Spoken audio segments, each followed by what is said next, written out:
Welcome to the CrossFit Max podcast. What is going on, beautiful people, and thank you for tuning in. Endurance events are coming in hot as the weather gets nicer in this Montreal area. So in this episode, we are going to discuss how to balance CrossFit and your endurance, whether it's a half marathon, full marathon, whether you're going to be doing a Hyrox event or you're going to be participating in the Max Fit course, which is happening in a month from now at our gym, which I am stoked about. So we're going to discuss how to train for all these things and mix in your CrossFit at the same time. And we hope you enjoy. So let's get to it. All right, you ready?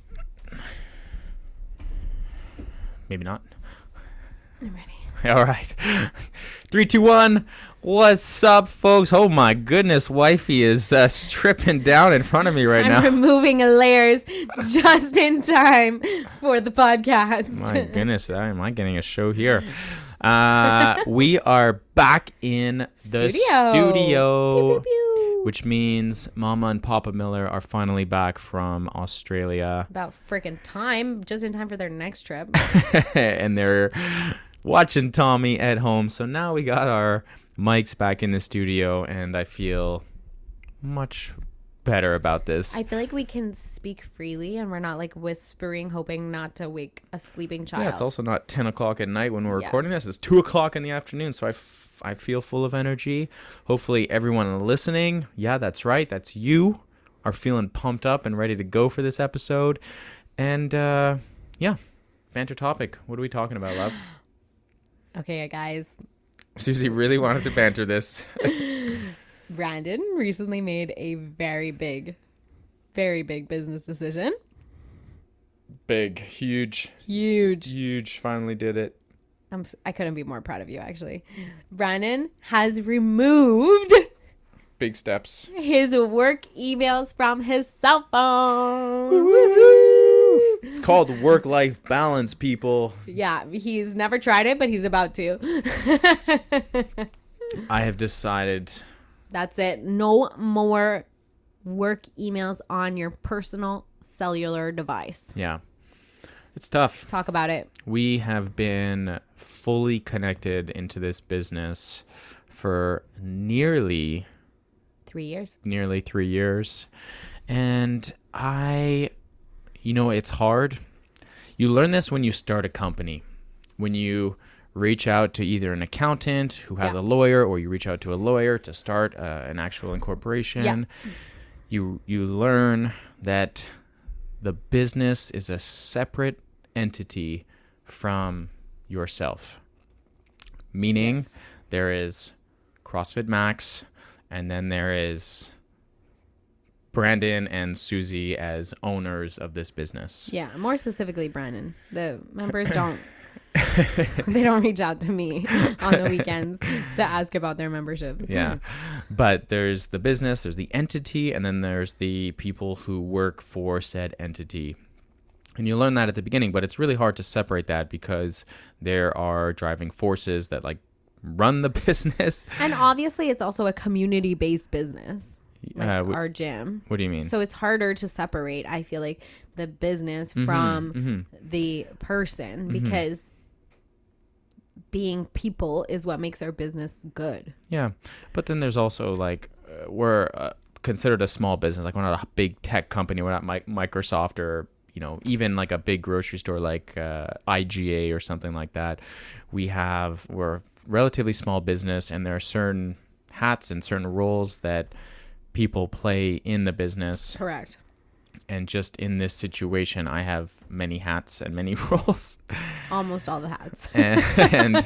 But we do hire out for certain things. We have an accountant who handles most of the accounting things. God bless him. And we have coaches, for example, who run the group classes. We have cleaners who clean the building. So we have certain employees and people working in different roles for the business.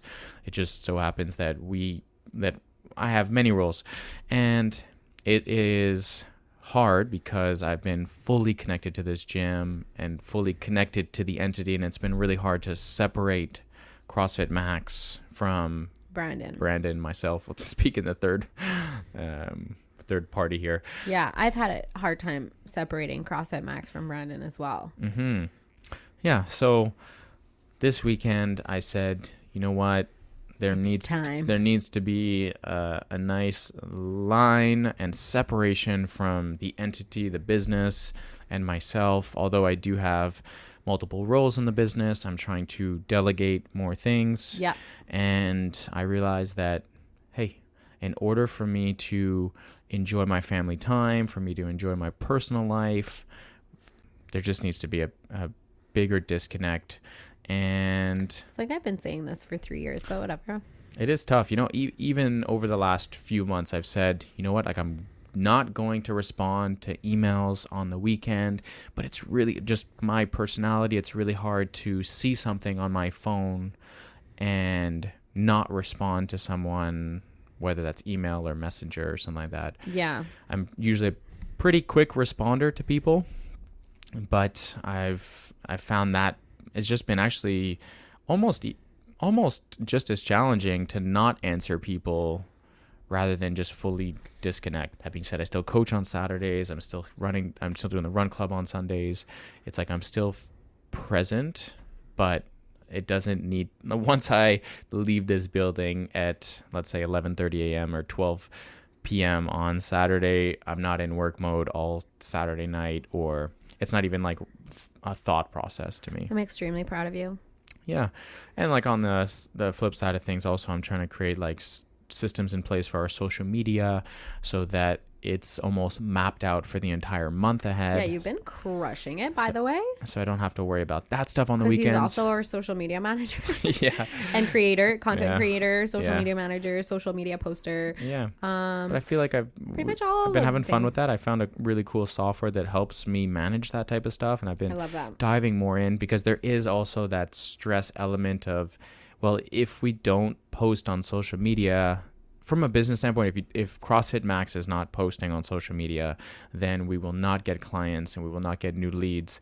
And it's just, you just have to do it. Like CrossFit Max needs it. Yeah. So we get a lot of our business through social media posts and referrals. Yeah. And just from a business standpoint, it's like marketing 101. Yeah. Like that's the base level. You just got to be posting at least. And I feel like it's been a mental stress on like Saturdays and Sundays of not having a post scheduled, or what should I post? Right. And Saturday nights rolling around, I'm like thinking about this while I'm with Thomas or something, and I'm like, shit, like I need to disconnect this stuff. So been working hard on that. I'm going to work a lot harder on the programming side, so I'm not working on the programming side either. So it's also about just creating better time management throughout the week so that I don't have to work on the weekends, and just being able to disconnect on the weekends. I feel like that's my next personal big role. Yeah, so I'm making those big decisions in our life. Great. And great. Yeah. It's great for me personally as your wife and not as your business partner. Yeah. Because, we have different hats too. One of the hot topics in the fitness world has been this hybrid training / endurance / Hyrox / fitness racing. Yes. Yeah. And we're going to chat all things about that today, because it is getting towards that time of year where in Montreal, where Montreal is getting warmer. People want to be outside more. People are getting excited for events that are happening. And people want to start signing up for cool tests and cool races and stuff. And we have a lot of members here who have signed up for things. And there's probably going to be a lot more members that want to sign up for things. 100%, yeah. From our races that we have signed up, from Susie and Brandon, we have the Ottawa race coming up 10K. Where we're both doing the 10K, which is May 20... something. May 3rd? 24th? I think it's around the 24th. Yeah, I can't remember. It's around that weekend. It's the second to last weekend of May, where the Ottawa... It's on a Saturday. We've spoken about this on the podcast before, but the Ottawa Marathon happens that weekend. Mm-hmm. What is it called? What's the actual name? It's not called the Ottawa Marathon. It's called the Tamarack... Yeah, but I don't know. I can see the word in my mind, but I'm like, how do you say it? Shoot, I thought you would have known this. Tamarack? I think it's Tamarack, yeah. Anyways. And you've done the half marathon there before. Yeah. So this will be my first time going to Ottawa. Apparently it's a great vibe. It's such a cool event because there's like 40,000 runners and they close down the streets and the vibes are just great. It's right at the capital of our country. So run past the Parliament buildings and it's just super cool. Super cool. So I'm excited. I'll be doing the 10K with you. Are we running together or are we racing separate? If you can keep up, my love. Yeah, okay, perfect. See you at the end. What is Mama Miller doing? Is she signed up for it? 5K. She's doing the 5K. What is Papa Miller doing? The half. He's doing the half. He's not doing the trifecta thing? No. So he is doing the half and hopefully going to break the Quebec record. Oh, he's just going to smash it. So last year he did the 5, 10, and the half. Oh, come on, Papa Miller. Slacking over here. Doing the half. Soft. Might as well do the half and then the full marathon. And Step it up, bro. Before he does that, he has the London Marathon coming up in like a couple of weeks. Yeah, a couple of weeks at the beginning of May. He'll be doing the London Marathon, one of the majors. One of the 7 majors. Is that your attempt at a British accent? No. Yes, it was. So that'll be fun for him. I'm excited. But yeah, so we have that. We also have our Petit Train du Nord half marathon at the end. I actually forgot about that. That's so true. That's going to be in October. Pumped. And do we have anything lined up in between?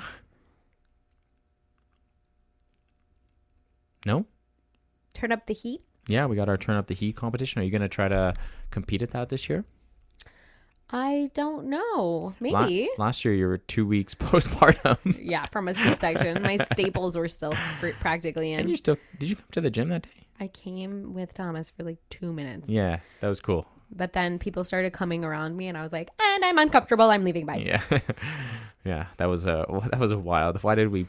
Well, actually, we didn't plan this, but we planned the event long before the baby was in the womb. Yeah, we planned the event the year before, and then when we found out you were pregnant, I was like, I'm giving birth. And we found out the due date, and Tommy was a couple days after due date, and I was like, holy crap, we're gonna have a baby, and then 2 weeks later we're having this massive event at the gym. That's fine. But this year we'll be better prepared, and we won't have to worry about that.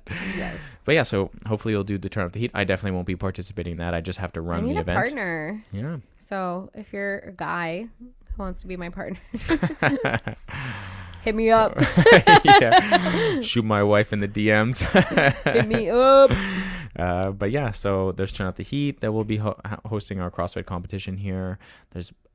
We have a few athletes that are going to be doing the Hyrox that's coming up in a few weeks as well. I would have been so keen, but it's the same weekend as the Ottawa race weekend. Is it? Yeah. Oh, wow. I didn't know this. Same weekend. Yeah, because otherwise, me and Melis wanted to sign up. Oh, I thought it was the weekend after. Oh, interesting. No, maybe I'm wrong. If they're different weekends, I'm doing both. I should know this because 2 of our wonderful clients, Ashley and Nicole. Nikki, who you heard on the podcast a couple weeks ago. Yeah, but I was going to talk more about Ashley and Jason. Sorry. Are now, I'm working towards getting them ready for their Hyrox. But yeah, so there's Hyrox events happening all throughout the summer, whether that's at a local area doing half Hyroxes or... Hyroxes, or there's going to... Are they Hyroxes or are they just Hyrox? Well, if there's multiple Hyrox... I don't know. In my head, you would just have the multiple Hyrox. You're right. I guess. I don't know. But maybe... Hyroxes. Anyways. There's local ones happening where people are going to be doing half team ones. And then I'm not sure when, but there's going to be more big events where you're having like mini, or we'll call them arenas, I guess, or locations rented. I see all of that on like social media videos of Hyroxes. Yeah, Hyroxes. But yeah, so let's get into how one should be training for all these endurance events while also maximizing their CrossFit at the same time. Making sure that they go out for multiple runs a week at max effort. Max effort, full intensity, 100%. Full intensity, sprint. No warm up. Time trial every time you go out to run. So there's obviously a wide... I'm kidding, by the way. Wide spectrum of ranges in endurance. Well, I should also mention there's people doing duathlons and triathlons. True, we do have a handful of people. Yeah. So there's this wide range of time domains and distances that are covered. If you're training for a half Hyrox, then it's and you're doing it with a partner, then it's around a 40-minute workout that you're doing split with a partner. Yeah. If you're doing a half Hyrox by yourself, then obviously then you're doing that whole work by yourself and it's 40-minute individual. And then if you're doing a full Hyrox, then you're looking at somewhere around an hour and a half, depending on how fit you are. Yeah. And some people might even be doing full Hyrox in partners in teams of 2. So it depends. And then if you're doing a half marathon, then you have to be able to run for roughly 2-ish hours. If you're doing duathlons and then triathlons, again, it depends on whether you're doing sprints or you're doing long distance, or if you're doing a full marathon. Shout out to Tom, who's going to run his. Is he? Yeah, he signed up for the Petits Trains du Nord full marathon. Wow, that's amazing. I didn't know that. Yep. So that's obviously a 4.5 hour-ish full run solo all by yourself. Do we sound excited or what? I literally just puked in my mouth a little. Yeah, just thinking about that. Yeah, I mean, hey, shout out to you for doing one before. That's crazy. It's true. I have that ticked off my bucket list, guys. I've done one. Yeah, I don't know if I'll do one.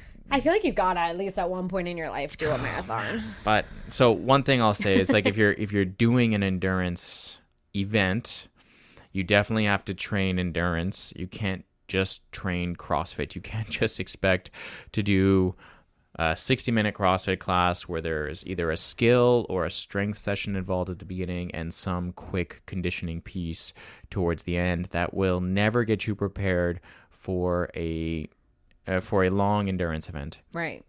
It'll give you a hell of a great base and can still be used for endurance stuff, but that being said, that cannot be the only thing that you're training for. So why don't we talk about Hyrox first? Yeah, so if you're doing this Hyrox event, or if you're doing the Max Fit course, whoop, whoop, pew pew pew pew. Yeah, so we have our spin on this. It's a team of 3 fitness race. The moms are getting together, and we're gonna bring our fitness back and kick everyone's butts. That's you, Melis, and Alexa. Yeah, awesome. So yeah, if you're doing something like a Hyrox, or you're even considering doing the Max Fit course, which is in teams of 3, and it's about a 45 to 60 minute event. The thing about Hyrox and the thing about our event is that the test is set. So it's kind of like a CrossFit endurance workout. And I feel like Hyrox people will freaking hate the sound of that. But at the end of the day, you're doing a decent amount of running. Yep. And then there's 8 stations, and those 8 stations stay the same every single event. Yep. There's sled pushing, there's sled pulling, there's burpee. Farmer carry? I'll try to do them in the best order. Actually, the first station is the ski machine. Second station is the sled push. Third station is the sled pull. Fourth station is the row. Fifth station is the burpee broad jump.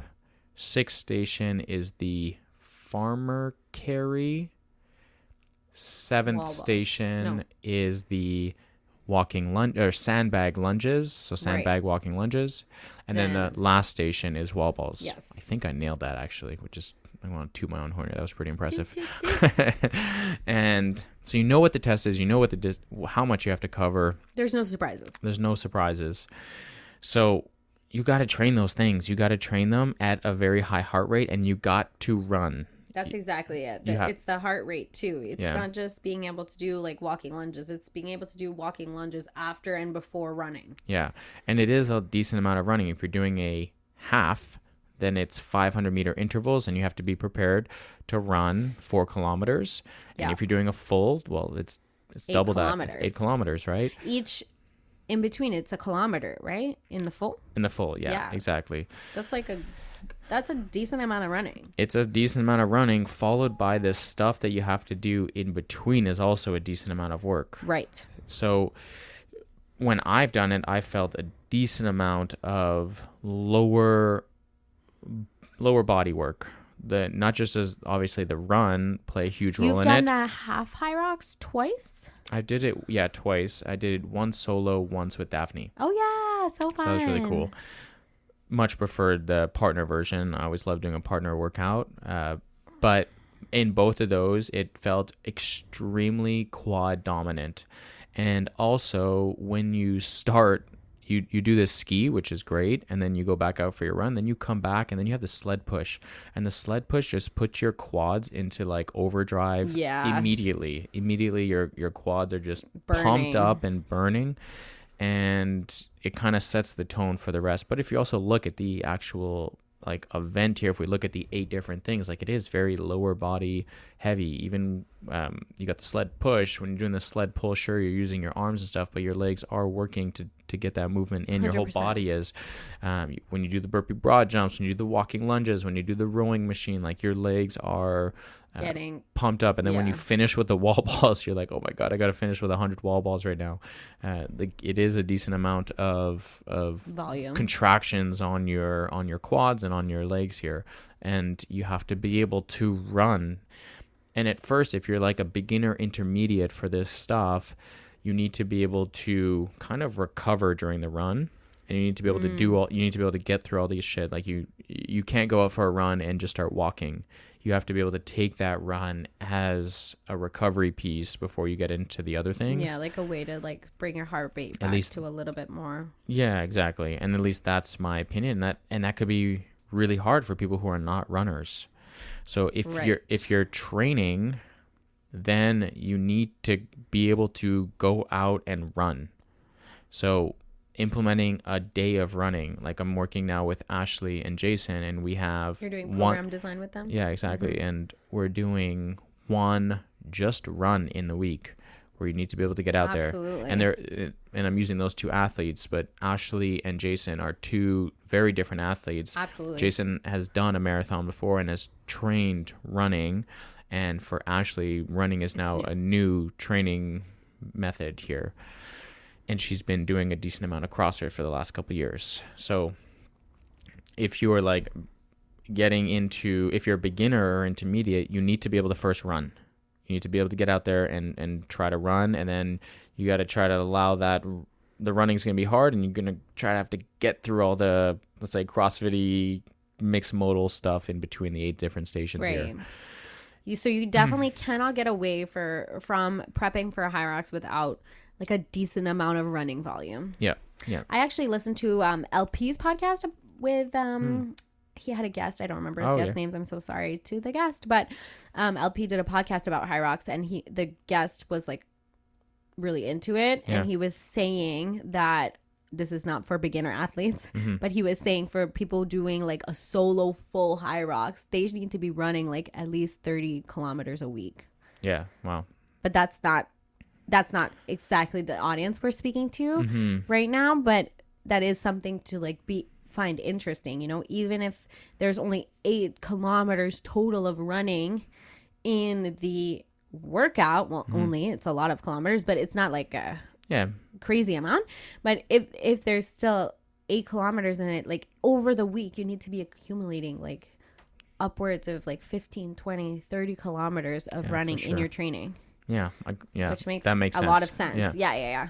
So, but it's just when you hear it like that, maybe people who think like, oh, like I'm really like I do a lot of CrossFit and I'm super fit. Yeah. It's not the same type of fit. Exactly. It's a different fit. Not. Yeah. And it's going to be interesting as the weather gets nicer here. We're going to start implementing running into our programming. I'm so freaking pumped. And the first couple sessions, even the first few sessions, you go out there for a run and you realize how much running wins you after doing barbell cycling and wall balls and toes to bar and stuff. You get out there and run. You're like, wow, like my quads are pumping right now. Like I am feeling it. Like my heart rate is up there. Yeah, it's the heart rate. I find like you're doing those CrossFit-y style movements, like the broad jumps and the wall balls and things that are gonna pop up in the Hyrox. They jack your heart rate up so high. But then when you want to go into a run after that, you need to be able to like bring your breathing back down. But if you can't get air in, like your heart rate's not going to come down. Yeah. And I would say that if you are more on the advanced side of it and you're going to give a half Hyrox or a full Hyrox a go and you have good running backgrounds, then you got to start trying to push hard on the run rather than taking the run as a recovery piece in between and just trying to manage your heart rate. You got to start pushing it on the run. The run is no longer a recovery piece. Sustainable. Like I need to just manage my heart rate and my breathing here. It's more like, hey, I gotta give it a go here. I gotta pump my legs and I gotta keep pushing on the run here. Would you say that would be like equate to doing like some sort of interval training? Yeah. So with Ashley, because I'm using these 2 case studies here. I hope they don't mind that we're sharing about them. With Ashley, I'm getting her just to get out and run. Yes. And she's doing interval run walks right now. Which is the perfect way to start to avoid injury. Yeah, and going back to the LP's podcast, I didn't listen to it, but I did see a little snippet on his reels. I listened to the whole thing. I'm such a better friend. And I think he even said like not great to be 6 weeks or 8 weeks out of a Hyrox and never done one and be like, okay, now I want to get ready for Hyrox. Correct. That is probably one of the first things he said in the podcast. He said, if you haven't been running, don't sign up for a Hyrox. Yeah. But in this situation, Ashley's doing a half Hyrox with a partner. Yes, much different. Very different situation. And I would also say that if you're trying but their audience is different. We're speaking to a beginner intermediate on this. They were speaking to like the advanced athlete. Yes. Yeah. And I would also say that even if you have no running experience, you can still get through a Hyrox and still have fun with it, put yourself into an uncomfortable situation, and you will eventually finish. It will take you longer and it'll be a struggle. Yeah. But starting with maybe like a half Hyrox is probably the way to go, or even doing it partner. The partner way is awesome too because you can share the load. But yeah, like LP's podcast was more directed at people who were going to be really focused on their actual performance and like more advanced athletes. So it doesn't really apply. So in Ashley's case, I'm getting her to do run walk intervals. Just get out there on the road and start running. That's the way. And then in Jason's case, who has a lot more running background, I'm getting him to now start. So I actually made him do like a 5K time trial, which is his first run all winter. And are we allowed to know how it went? I don't want to call out. I don't want to put out Jay's time out there, but it was. You'll tell me when decent. we put the podcast off. And it was pretty decent, yeah. And now what I'm going to do is like based on that number, I'm going to start giving him intervals of like hard effort runs versus recovery jogs. Because I know that Jay can go for a 6K run or even an 8K, maybe even a 10K run without feeling like he's dying, and he can at least get through it. Correct. So what I want to do now is I want to start taking his running, and by the way, Jason has also done a couple Hyroxes before via team format. I don't think he's done a solo one. I think this is his first solo one. He's doing a half Hyrox as well, but this will be his first time going solo. Love it. And so he knows what it feels like to do with a partner, and he knows what the stations are. And even when you're with a partner, the good thing about the partner version is that you get a little bit of rest. The eight stations, one person is working and one person is resting. Right. But both of you are running. Right. So you don't split the run. The run, you both have to run it, but the stations you get to recover in between. So now what I'm getting Jay to do is I'm getting Jay to push hard on the run and try your best to just get through those 8 stations. Mm-hmm. And so, we're doing one day of just pure running where he's doing more like now he's going to be starting some like hard intervals and then followed by some recovery jogs in between. And I guess those hard intervals still also replicate the feeling of the heart rate getting jacked, which is going to happen in this 8 stations, not just on the run. Right? Yeah. And it is important that you have one day that is going to encompass those 8 stations, like the sled push and the sled pull and the burpee broad jump. Like if you don't train burpee broad jumps, well, when you get to game day, burpee broad jumps are going to tax you. If you don't practice high volume wall balls, Well, when you get to your wall balls at the end, like gonna literally be right before the finish line, you have to do a bunch of wall balls. So if you don't practice those 8 stations, well, I mean, it's a little ridiculous for you not to, but you have to shift your training at least one other day in the week. That's going to help really set you up for that feeling and get better at rowing and get better at skiing. And, those things are important. So that kind of talks about the Hyrox thing, and you can still get away with some solid CrossFit sessions the rest of the week. Yeah, and I also think that, when you are planning to be more competitive, even if it's in Hyrox or in CrossFit or whatever it is, you should, in your regular group class CrossFit training, from time to time, force yourself to go to a dark place. Like, I don't mean dark place, like I don't know what a better, like, push yourself harder than your normal training comfort level. Yeah. Because I think that gaining the mental toughness and that sort of like aggressive edge to your training, you need to practice going there and feeling that level of discomfort so that when game day comes, it's not a shock. Yeah. So, like, it's definitely not a sustainable way to train every time you're in the gym. But if it's something that you want to do, if you want to be competitive, then you have to be competitive with yourself in your group class workouts. Yeah, for sure. And I think doing one run day, one, let's call it Hyrox specific preparation day, is going to be plenty for you. And then the other days of normal training, like CrossFit, whatever other extra stuff you're doing. Yeah, but the other days you need to be doing multiple days of training. You can't just get away with 3 days a week if you want to be competitive. That was just 2 days. Yeah, you got to be. Yeah, you should be training at least 4 to 5 days per week. If you're signing up for something like this, you should be training at the minimum 4 days. That would be the recommendation.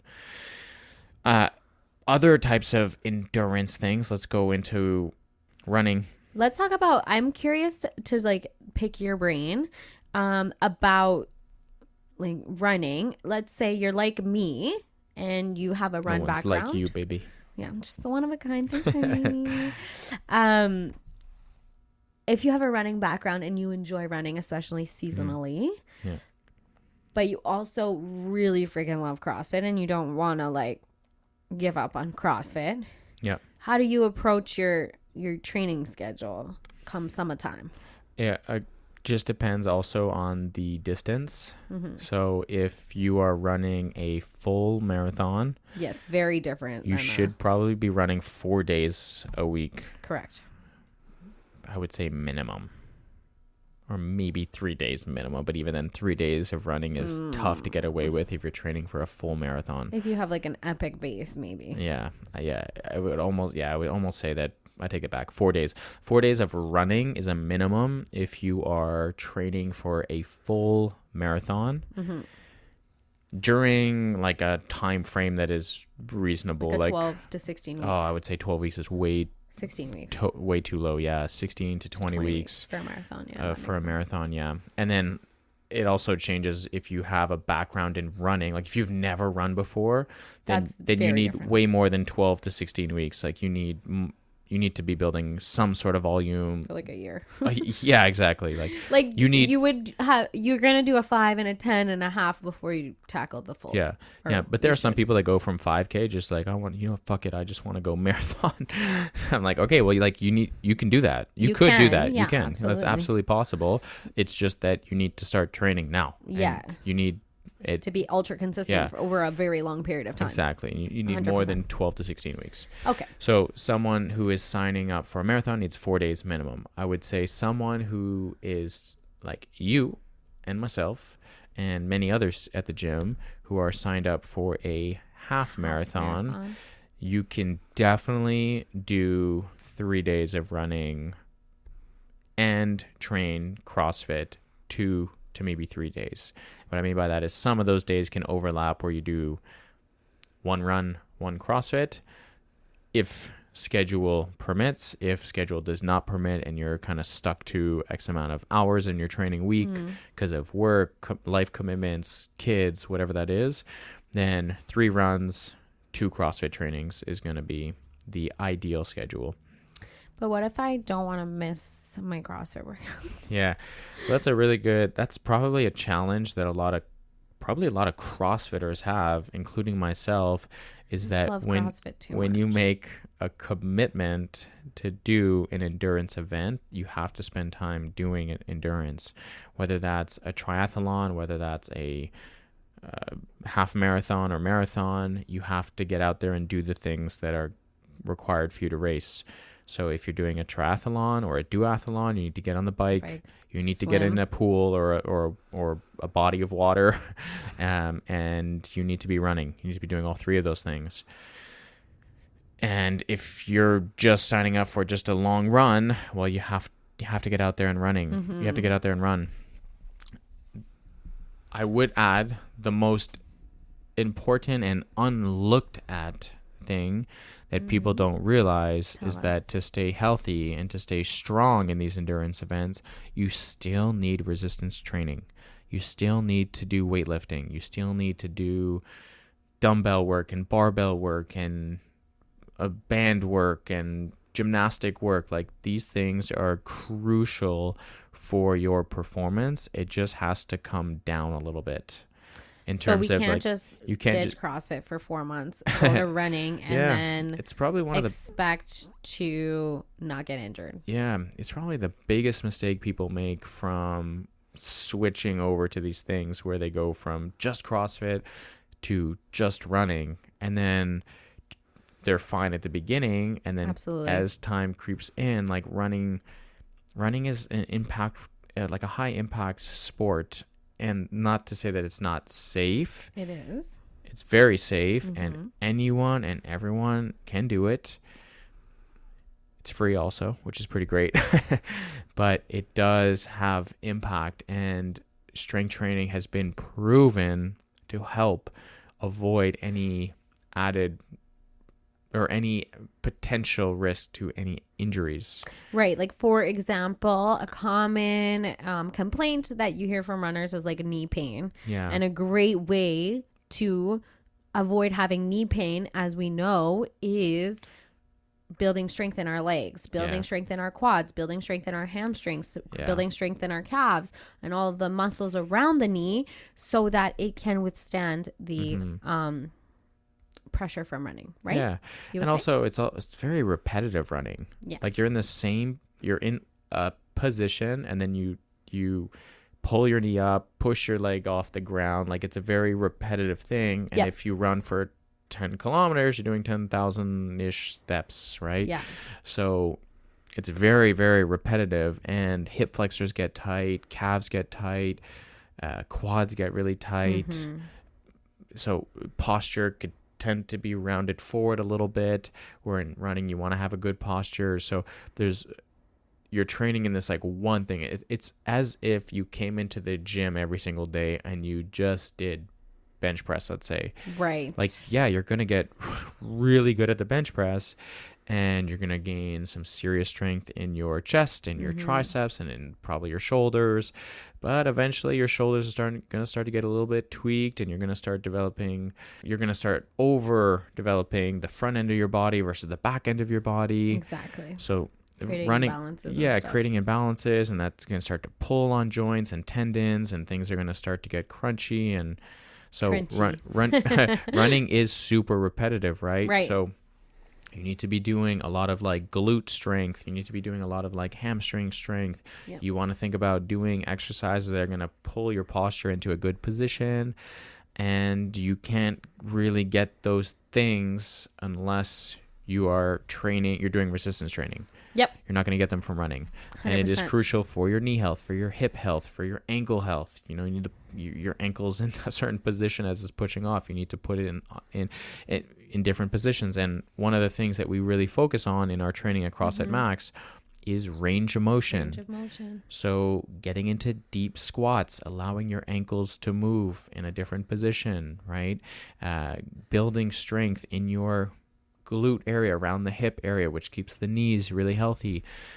A lot of core strength as well, right? Having a stronger core, good posture and stuff like that. So, you know, even carrying, just farmer carries, 100%. Holding dumbbells and holding barbells. All these things are important for good posture and strengthening all things on the back of the body as well. So if you are doing endurance events, you need to be incorporating resistance training, and you still should be doing CrossFit. You probably need to, unfortunately, my love, limit your CrossFit frequency. So you probably don't have it in your schedule unless you're getting paid. Like unless you're an athlete that is getting paid, you probably shouldn't be doing 5 CrossFit sessions and 5 runs each week. No. Probably not the goal. Maybe like a 3-3. You could absolutely get away with a 3-3, and that's where I said that there should be like an overlap of maybe one day, so you can get more than one rest day. Yeah. You could literally just alternate. You could go CrossFit running, then rest. Yeah. Or you could have CrossFit running, rest day, CrossFit running, so you're still getting 3 of each, but one day has an overlap of 2 things. Kind of like what I do on Sundays. I do the run club and then I do the group class after. Yeah. Like Malis and I, before children, used to every Monday do the group class and then go for a 5 or even a 10K run after. Yeah. So that's a great way. And using maybe those days to have the more chill, lower volume day, let's say, for running. Like you need, in endurance things, you do need to have a quote unquote long run or a long endurance event. Like if you're doing a bike, right? If you're doing a bike event, then you need to get on your bike and you need to be biking for a long period of time. So you probably wouldn't on the 2 a day, let's call it, do the long distance run and then follow it up with a CrossFit, or vice versa. You would probably getting choked up here. Sorry. You would probably do it on like the 6K recovery run day. Yes. Followed by the group class after. Yes, of course. Yes. You want to make sure that long run is being respected with its own day. Yep. Yeah, I'm wondering, did we cover it nutrition-wise? You got to be eating more. Yeah, you got to be eating more, but you also have to be eating right. Yeah, if you're doing a half Hyrox, then your nutrition probably doesn't change that much because the time is not super long. You could maybe get a little bit of extra carbs in the night before, a little bit of extra carbs in the morning of. Electrolytes for sure. Those things are crucial, but the mission is always balanced meals, getting adequate amount of protein, getting a lot of vegetables and color and fruits and stuff on your plate. Go check out the Canada Food Guide. And then also getting some smart carbohydrates in, sweet potatoes, regular potatoes, rice, quinoa, fruits, right? Like you want to be getting in good quality carbohydrates, whole grains, things like that. And then sprinkle some more carbs around the event. Day before, get some more carbs in. Morning of, get some more carbs in.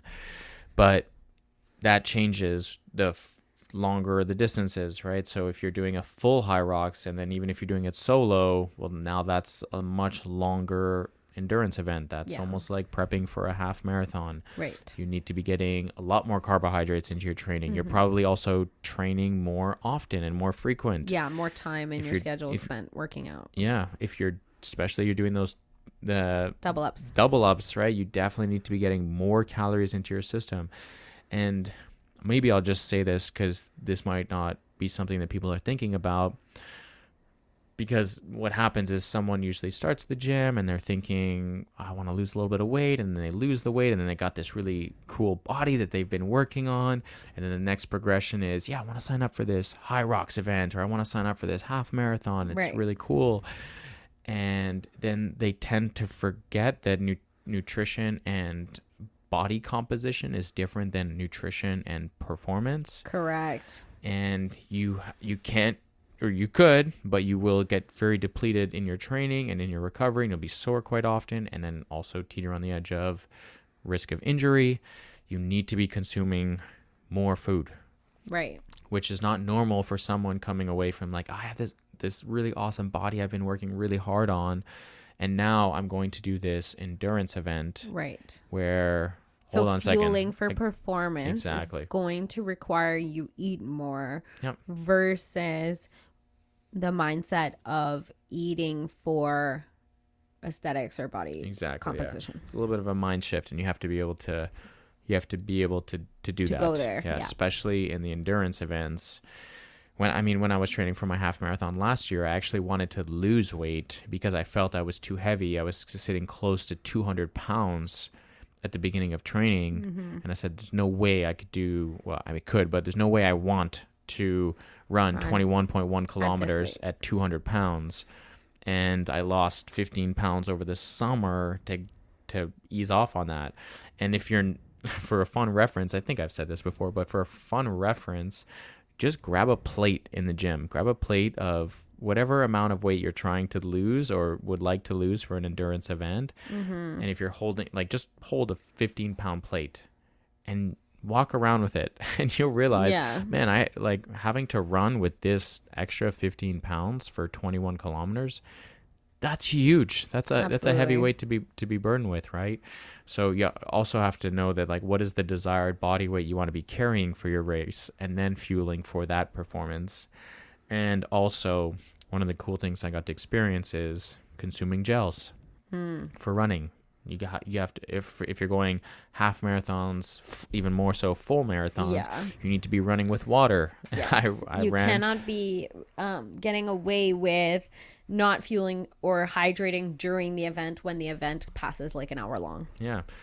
My first experience, I've never ran long distance with water, and I never drink water while I'm training.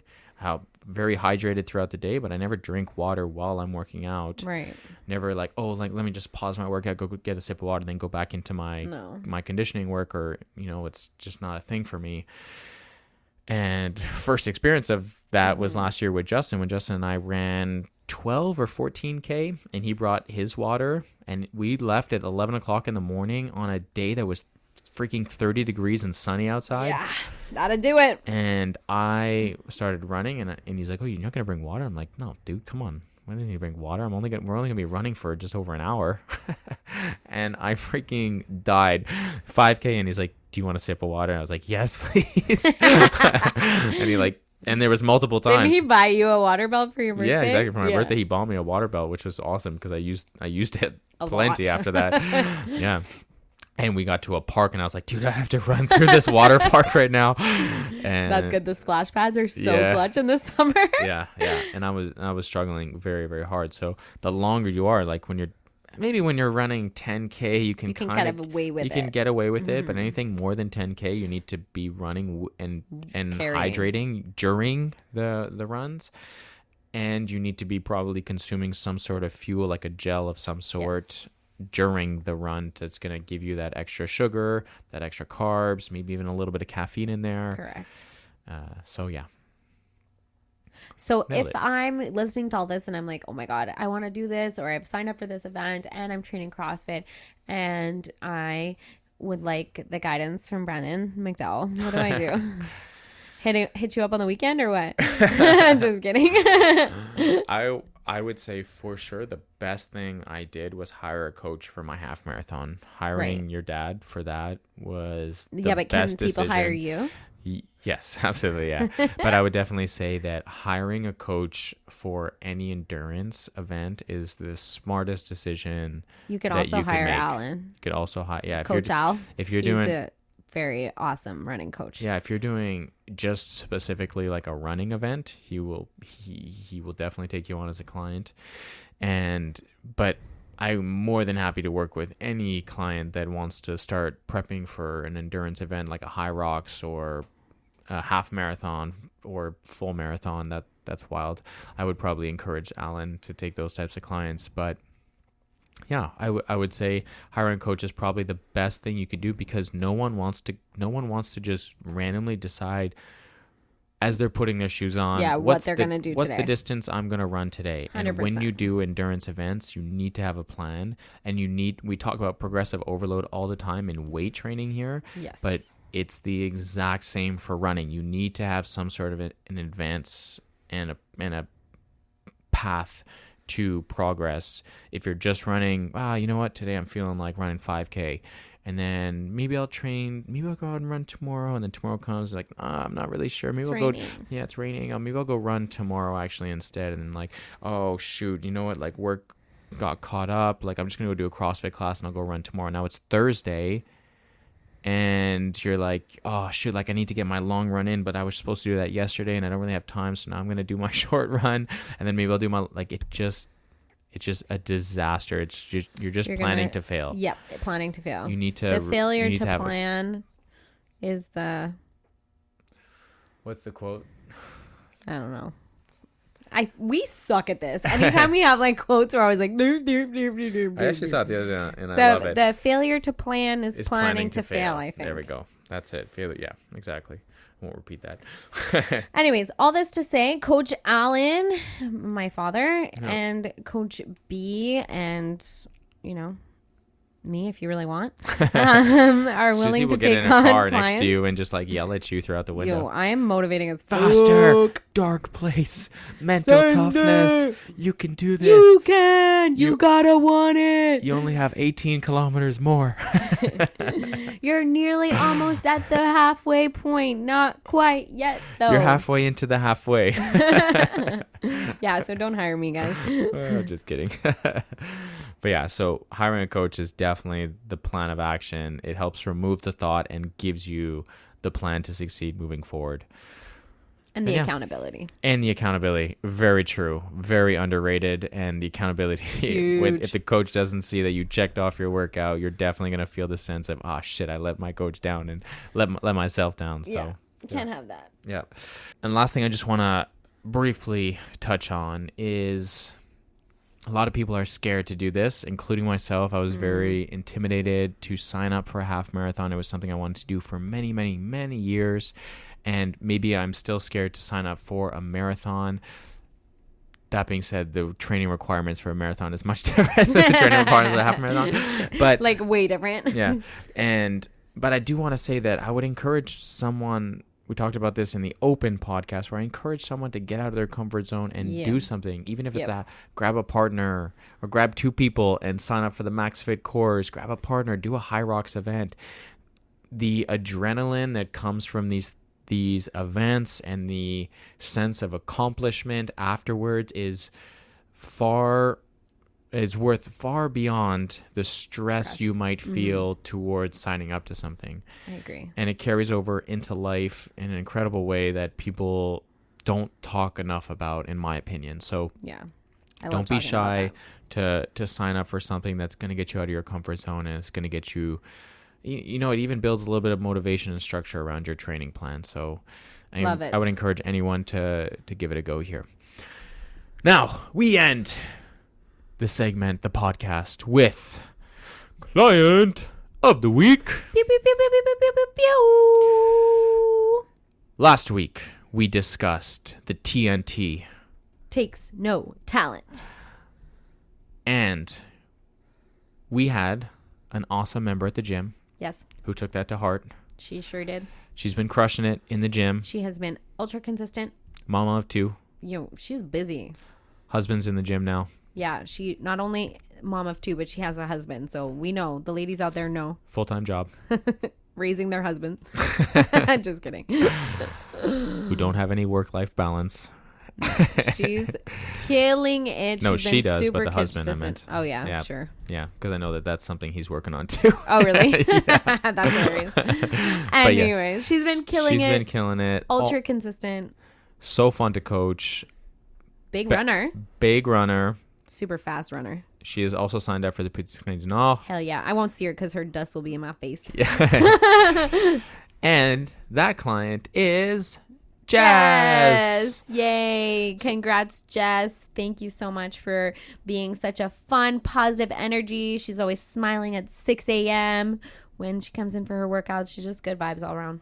Great vibes. I love the TNT thing she posted on her Instagram story. What did she post exactly? She was like, took the stairs. Oh, yes. She took the stairs instead of taking the elevator at work. And she was like, something that takes no talent. And you know what? That is like so freaking true. Small things like that every day accumulate into big things. Yeah.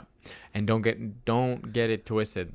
Doing something hard and not taking any talent are two very different things. Yes. Being disciplined, being determined, being consistent, are very different than doing hard things. Taking the stairs is harder than taking the elevator, but it doesn't take any talent to take those steps rather 100%. than clicking those fingers on the buttons there. Hell yeah. So, Jess, thanks for being an awesome client. Thanks to all of our listeners for tuning into another episode. Love, I don't know if I'm right or not, but this might have been our 2-year anniversary. 2-year anniversary on the Happy podcast. anniversary. So if you stuck with us, what are you buying me for my present? if you stuck with us since the beginning, we appreciate you, each and every one of you guys, for listening. And make sure you share this with someone who is maybe doing an endurance event or signing up for Hyrox or something like that. And yeah, we thank you. We'll catch you in the next one. See you next See ya. time. Bye. Bye.